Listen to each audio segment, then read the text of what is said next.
Hey guys, how we doing? I'm just relaxing here. Um, I want to share with you guys, folks, ladies and gents, not just guys, ladies too. Oh, you guys are falling,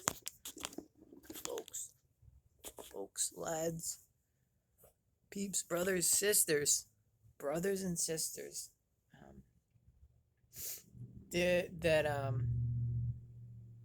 I've fallen again. I apologize for this. Oh. Maybe trying to make a new video. It's not working out very well. I've got this little tripod thing, but I guess it doesn't really want to be accommodating. It doesn't really care. Okay. Still sinking. Blurry. It's still sinking. I think it is still sinking. Just get as tight as possible.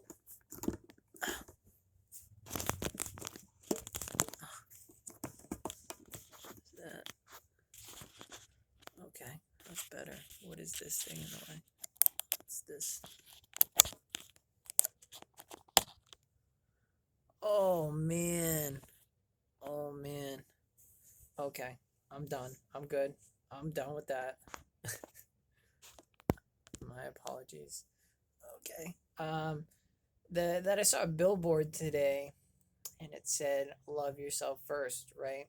And I have nothing against caring about oneself, but what I want to extrapolate, I think would be the word, but focus in on would be an easier word. Focus in on is the teaching, love thy God with all thy heart and love thy neighbor as thyself, right? So if you love yourself before you love God, which is the love for all, right? Because God's love is transcends um, love for self, which is um, in short, the love of God transcends understanding, right? That it is boundless, is limitless. And so when we have the love of God, when we love in God with all our heart, and in return He loves us back, we can love thy neighbor as thyself. But if we love self first and forget about God, it's vanity. It's empty. It's not really true boundless love. It's um, loving self first looks like, okay, as long as I'm good, I can then love. But then you have to think, what does it mean to be um, loving yourself first, right? You have to set that bar or that standard of, okay, this is what it looks like to love myself first, whether it be a hot bath or various self care things. And by the end of that, um, the question would be, do you now have enough love to not only love yourself, but to extend that out generously? Um, and if you do, um, there's various limits to it, right? There's you're gonna have that feeling of, okay, now I love myself, and now I can go out and love somebody. But when you love God with all your heart, and then you love that neighbor as thyself, because God loves everybody. Um, this is more sustaining. I guess that's really what I want to get at. Is the love of self is it's momentary. It's not just momentary, but it's based on results, or not results, but a fixed standard. Um, is that, well, if I'm doing my self care stuff, then I have enough love to give somebody else. But if I'm not doing that, then I cannot love everybody because I haven't loved myself today. But if you love God, then God would supply that love needed despite circumstances, despite if you've done self care today. If you love God, He that love overflows, and then you're able to give it out despite circumstances. Um, and another point of this video is more so focusing on the law, right? The law, spiritual law that Jesus laid out, because it's paradoxical.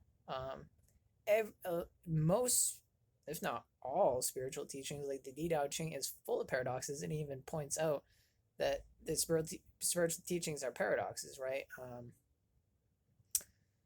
Is that when you love somebody before yourself, right? You love, you give away your love, right? You don't hold it on for self, but you give yourself away.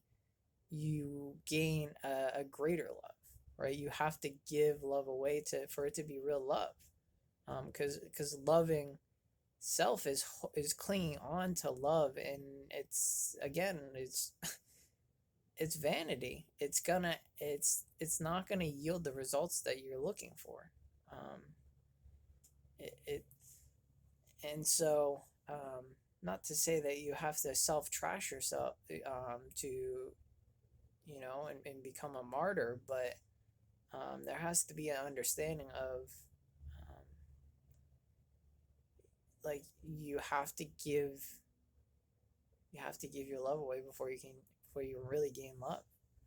um, and love from the world standards is usually um, I'll love you if you do something for me, if you're providing something for me and I gain a benefit, and we feel like that's love. But that is not love. That is not love. That is a very limited idea of love,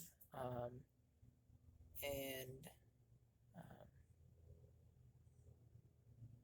it's not love. It's not love, because love is unconditional, without condition. Um, People would say the only unconditional love you can get is from your mother, but you can get it from God, right? If you accept God in your life, you can get that unconditional love from God Himself, who created you, who does love you, and you can take that love from the Creator Himself, which is Source, which supplies everybody with all their energy and love, and you can become a channel for that.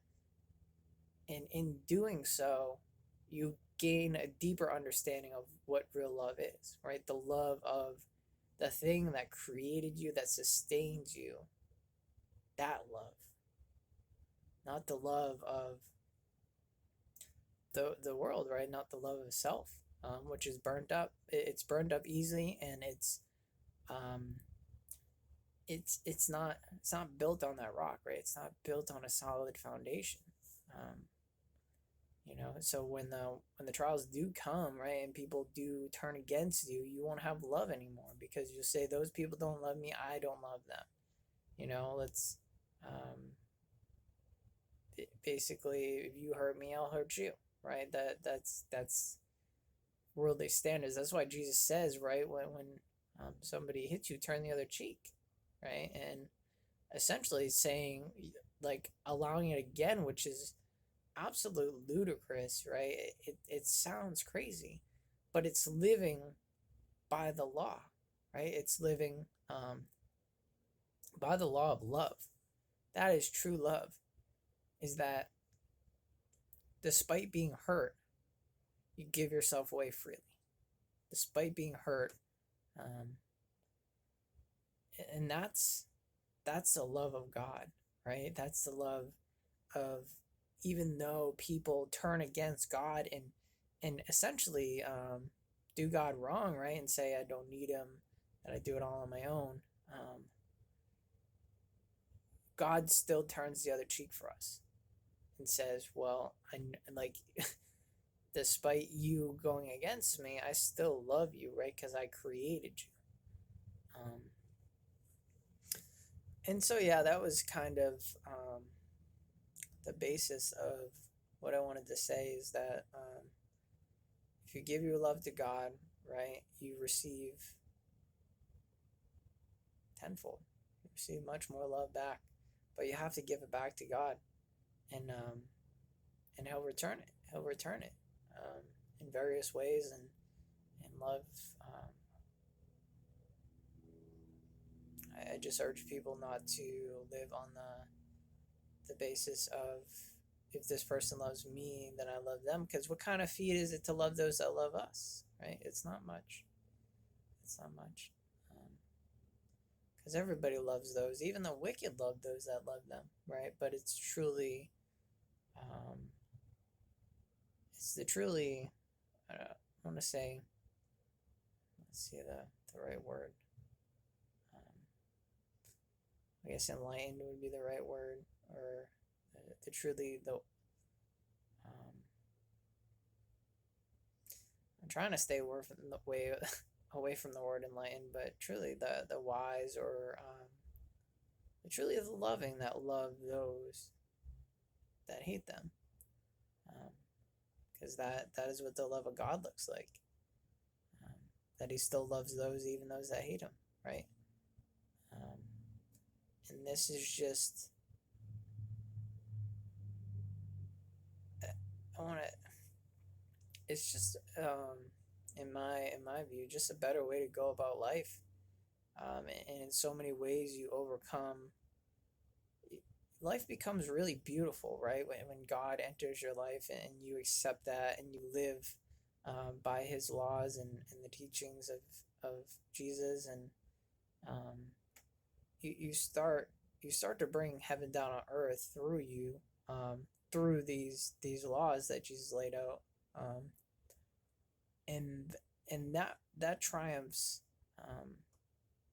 It breaks people down, right? It's just, it's the love that everybody's looking for, but people are scared to show it, or people have been programmed by the world to do this, to love those that love you, and it's just our nature. It's not trying to point fingers or say anything. It's natural. It's how we're programmed as humans. But I'm speaking to those that are looking for greater depths, right? Greater depths and greater heights. But it's really depths, right? Diving down deep and into your soul, and going before God, and doing His will, and doing the best you can, right? Because I fall short. That's a given, right? I fall short to temptation. You know, I have, just like everybody else, lustful desires and all these things. It's not, everybody's, everybody's subject to this, but it's up to us, through free will, to choose. Am I going to entertain that, or am I going to give it to the Lord and say, I don't want these things. I'm seeking correction. I'm seeking something, seeking the narrow path, right? The way, which leads to freedom of self and desire and all these things, because it is attainable. But just like a bird flying, you can't get knocked down. You can't get knocked down from that. And that's what backsliding would be. Or when you're on the way, you're on that path, but it's a narrow one to walk, right? Just like a tightrope. Once you get on it, it's easy to get knocked off. But those are the lessons along the way. You get to learn and say, hey, that's what knocked me off last time. And it comes in various different forms, and then you become wiser. Yeah. But thanks for joining me, guys. And I'm on the road right now, so I continue. I'm planning on making more videos and just keeping people updated, and not that I really disclose any information, but just making new content, right? Just sharing with people, because I think it's good to share insight and knowledge, and to help sharpen each other, right? To help inform each other, and especially when it comes to God, right? Getting people closer to God, and and reestablishing that relationship. And because I know in these times that the kingdom of God is not really being spoken about as much as I believe it should, right? I think his kingdom should be more out there, right? It should be. We've become pretty evolved, and we've got a lot of things met, right? A lot of luxuries and through technology, and which I would say is a result of God at work, right? God as us being little creators, basking in that love and extending that out, right? Sharing that through different ways, whether it be science or art or all these things. These are individual gifts that God has given us, right? Or inclinations to go out and to learn science or things like that as an expression of our love that we are, to give back to the world in some way. We all do it in various different ways, and no one is better than the other, as long as you're not as long as you're using it for good, right? As long as you're using it for God, using it to better humanity, to preserve the earth that He created for us, all these things, then it's a good thing, right? I certainly don't look at science as a bad thing. It's given us a lot of things. Are there pitfalls? For sure, Um, are we using it um, in a kind of immature manner? Yeah, I definitely see that. Um, but I think that's why I think Jesus says, "Seek ye kingdom first," right? And all these things shall be added. Is that if we seek God in His righteousness, then we start to do things in an orderly and righteous way. Um, whatever that may be. And if we're all aiming to do things in the way that God designed, then things become orderly and things don't come out of order, right? The imbalances don't come up. The only imbalances only come out of greed, right? And the need for more than we need to sustain, right? Because easily we could be living in a world where everybody would have food and housing if greed wasn't such a big problem, right? If somebody, I'm not going to throw out names, but people at the top sitting with billions of dollars, um, ended up saying, well, I could use this to um, build just to equal out the tides, right? To just equal this out and relieve a lot of suffering. But instead, they would prefer to basically sit on all that money and make more and more and more, just for the fact alone of it feels good to make money and to feed the hunger of the belly, right? The insatiable need. And I'd say these people are akin to the devils of the world, right? They they're doing the devil's work, right? Because if you're not for God, then you are for the devil. That's really how it works. And you can't say, well, I'm a good person, I do this. It takes a deeper insight to look into those things, and to ask God, is this righteous before you? Is this within your will? Is this in accordance with your balance and the way that you have designed my life to go about it? And most of the time, I would say, I'm not God, but I would probably think that any type of greed or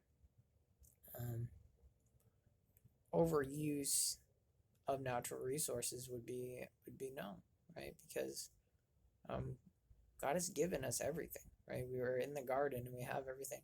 In the garden, we have everything, right? We can live on a farm, and sustain ourselves, right? Not saying that everybody has to go to the farm, but that would be, I would say, more in accordance with the natural way of things work, right? The natural, because not only are we using the land for a positive thing, we're also able to feed and nourish people. And besides, food, clean water, and shelter, it's all desire. It's all desire and the gratification of self and pleasure, pleasure in that it's really that it's kind of that yeah that hunger in us, and we use that to just devour more than we need. And yeah, and